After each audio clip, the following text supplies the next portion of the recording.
جتنی بھی اسلام پر موتیں ہو رہی ہیں، ظلماً قتل کیے جا رہے ہیں، ایک بات یاد رکھو، اسلامی ایک جذبہ موجود ہے ہمارے ہاں، وہ شہادت کی موت پا رہے ہیں۔ شہادت ایک درجہ ہے، اور جب یہ چیز آپ کے تصور میں آ جائے تو میرے عزیزو ہم بھی یہ محسوس کریں گے کہ اللہ کریم ہم سب کو شہادت کی موت نصیب فرمائے، کیونکہ شہادت ایک مقام کا نام ہے، ایک مرتبے کا نام ہے۔ جو شہید ہوتا ہے اسلام میں اس کا بڑا رتبہ ہے۔ نبی پاک صلی اللہ تعالی علیہ وسلم نے تو فرمایا نبیوں اور شہیدوں کے درمیان صرف ایک درجے کا فرق ہے، ایک درجے کا فرق ہے۔ جو شہید ہوتا ہے وہ اللہ تبارک و تعالیٰ کی جنت میں اسی مقام پر ہوتا ہے جہاں اللہ کے نبی ہیں۔ انبیاء کرام علیہ السلام کا جو جنت میں مقام ہوتا ہے اس سے ایک درجہ نیچے شہیدوں کا مقام ہے۔ شہداء اسلام ان کی ایک عظیم تاریخ ہے، اور شہید کیوں کہا جاتا ہے اور شہید ہوتا کون ہے، یہ تھوڑی سی ڈیفینیشن معلوم ہونا چاہیے۔ شہید تین قسم کا ہے، شہید حقیقی ہے، شہید فقہی ہے، شہید حکمی ہے۔ یعنی حقیقی شہید وہ ہے جو اللہ کی راہ میں کافروں کی طرف سے، دشمنوں کی طرف سے ظلماً قتل کر دیا گیا اور اس پر کوئی دیت واجب نہ ہوئی ہو، خون بہا اس کا نہ دینا پڑا ہو، اس طرح کے جو شہید ہے اللہ کی راہ میں مارا گیا وہ حقیقی شہید ہے، جس کی فضیلت میں قرآن میں اللہ نے فرمایا وَلَا تَقُولُوا لِمَنْ يُقْتَلُ فِي سَبِيلِ اللَّهِ أَمْوَاتٌ بَلْ أَحْيَاءٌ وَلَكِنْ لَا تَشْعُرُونَ۔ جو اللہ کی راہ میں مارے جائیں انہیں مردہ مت کہو، وہ زندہ ہیں، تمہیں اس کا شعور نہیں۔ اللہ قرآن میں فرماتا ہے وَلَا تَحْسَبَنَّ الَّذِينَ قُتِلُوا فِي سَبِيلِ اللَّهِ أَمْوَاتًا بَلْ أَحْيَاءٌ عِنْدَ رَبِّهِمْ يُرْزَقُونَ۔ جو اللہ کی راہ میں قتل کیے گئے ان کو مردہ گمان بھی مت کرو، وہ اللہ کی بارگاہ میں زندہ ہے اور انہیں رزق بھی دیا جاتا ہے۔ یہ شہیدوں کے متعلق قرآن کی صاف دو آیتیں موجود ہیں، یہ شہید حقیقی کے بارے میں۔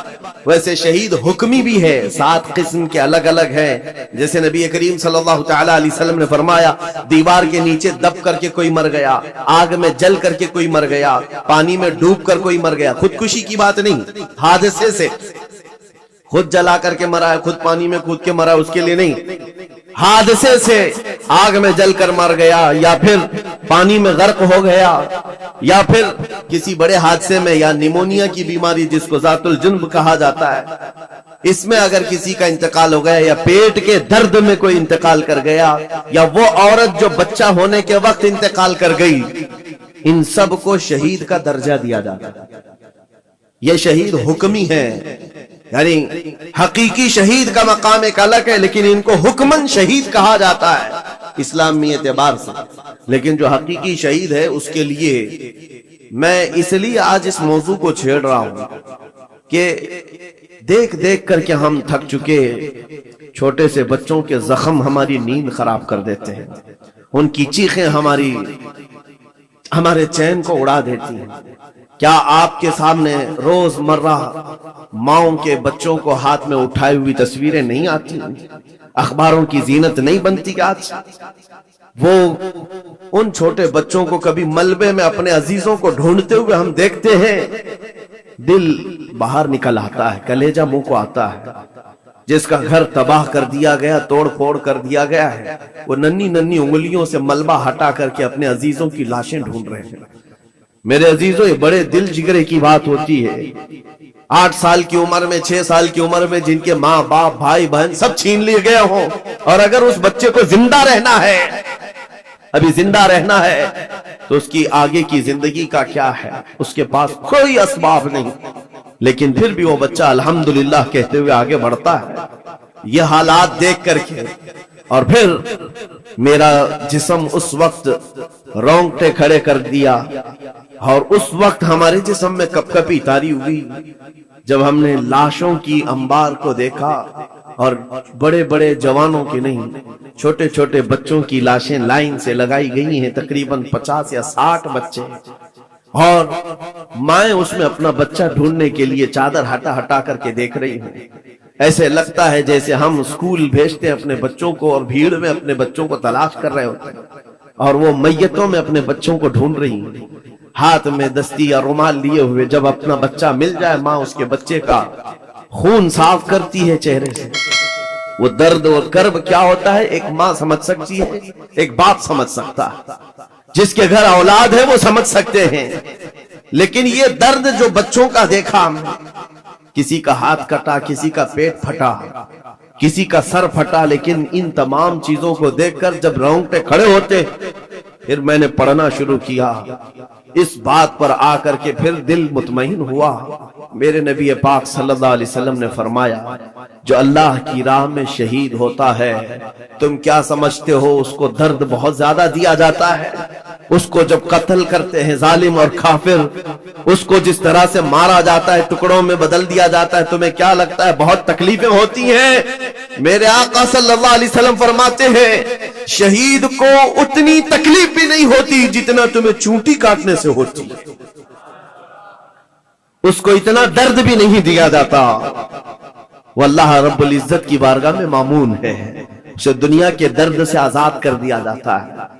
چونٹی کاٹنے پر جو تکلیف ہوتی ہے زندوں کو، میرے آقا فرماتے ہیں اتنی تکلیف بھی شہید کو نہیں دی جاتی اس کے مرنے کے وقت، اس کی موت کے وقت، کیونکہ وہ اللہ کریم کے وعدے پر اتر آیا ہے۔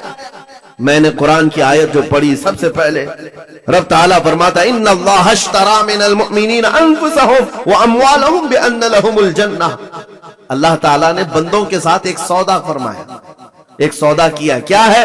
رب فرماتا ہے اللہ نے مومنوں سے ان کی جان اور ان کے مال کے بدلے انہیں جنت بیچ دیا، یعنی خریدار ہیں یہ شہید، اللہ رب العزت کی جنت کے خریدار ہیں، لیکن بدلے میں قیمت انہوں نے کیا دی ہے؟ اپنی جان دی ہے۔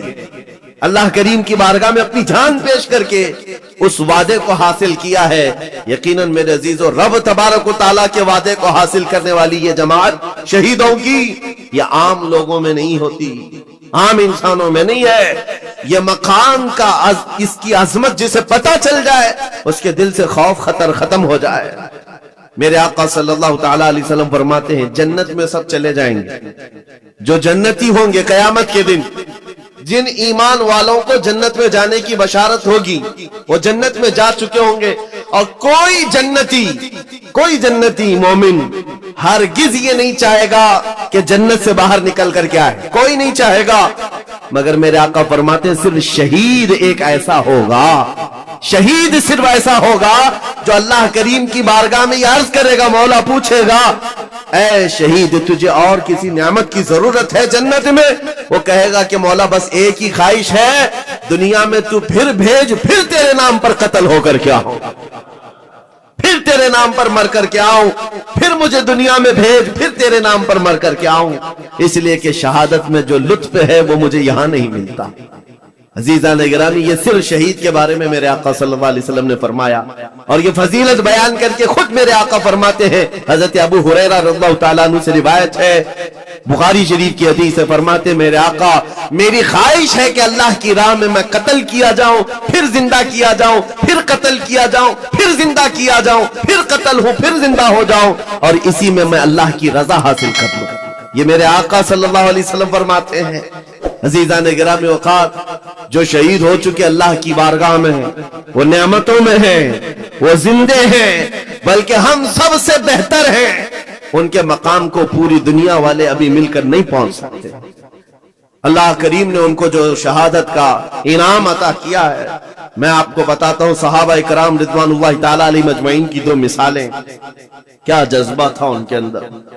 جب میرے آقا صلی اللہ تعالیٰ علیہ وسلم احد کے میدان کی طرف روانہ ہو رہے تھے، تو ایک صحابی عمرو بن جموح رضی اللہ تعالیٰ عنہ، جن کے 4 بیٹے حضور کے ساتھ جا رہے ہیں جنگ میں، 4 بیٹے جا رہے ہیں، کسی کا ایک بیٹا گھر سے نکلے بڑی بات ہے، 4 بیٹے جا رہے ہیں، اور نبی پاک صلی اللہ تعالیٰ علیہ وسلم صفیں درست فرما رہے ہیں، اور یہ صحابی حضرت عمرو بن جموح بوڑھے تھے اور لنگڑے بھی تھے، پیر میں عذر تھا۔